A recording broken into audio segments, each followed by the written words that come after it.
If we go 1-1, trying to think who does. I've opened up the schedule in front of me here. Week 2 is Florida A&M. So we know where that loss is coming from. Okay, if we go 1-1, who and how would we lose that game? So if Oh, we go 11-1. 11-1. Sorry. 11 and I 1, needed. who I and just ordered how some would new we lose that game? contacts last week. They haven't arrived yet. 11-1. Okay, I was like, well, what's it matter if you go 1-1? It's basically 0-1 because it's Florida A&M.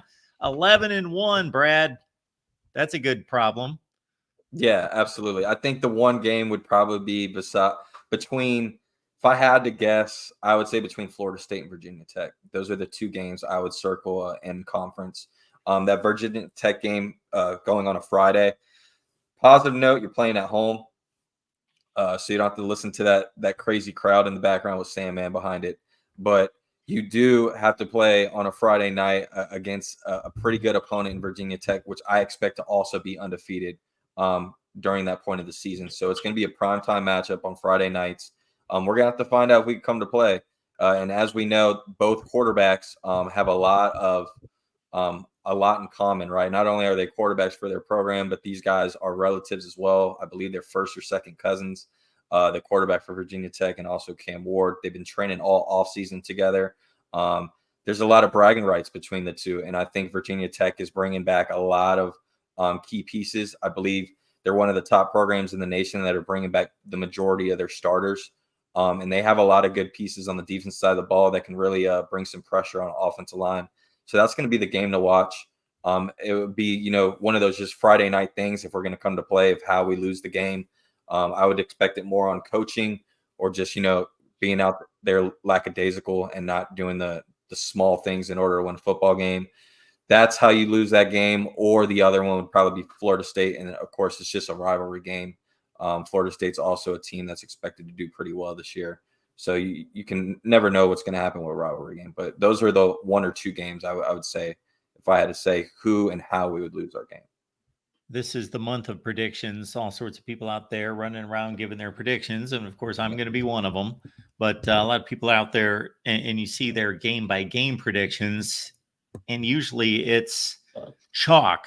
It is just a prediction of basically, we already knew that this is where this team is a favorite against all these other teams. And this is probably where they're going to lose their 2 or 3 games or whatever it is for that particular team. However, I'm no betting expert. I'm not an odds maker or handicapper, but I do track it fairly well. And about 25% of the games in the top 25 every week, it's like clockwork, Brad.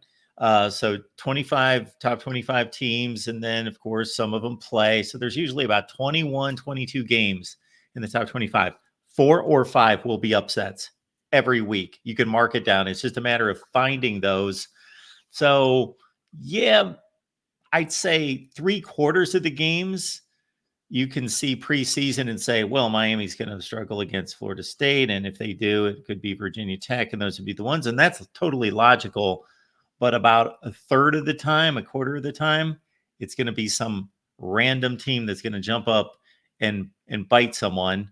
And again, I'm not talking about Miami. I'm talking about holistically across the board that. And if it was Miami, I would say, what's your next best candidates? Probably, oh man, it's kind of tough to find a loss after those two.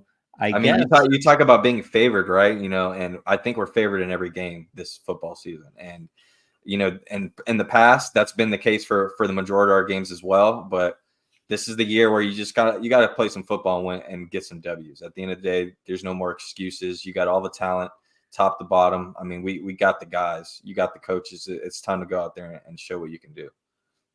Okay, I guess the third obvious game would be at Louisville. Louisville would be an interesting one. You got your former running back and Don Chaney over there now that is probably napping at the bits to ready to get back at his former program. We also got former coach Derek Nicholson and also former linebacker Jalen Alderman on our team as well. Going against Louisville, so that should be an interesting game as well.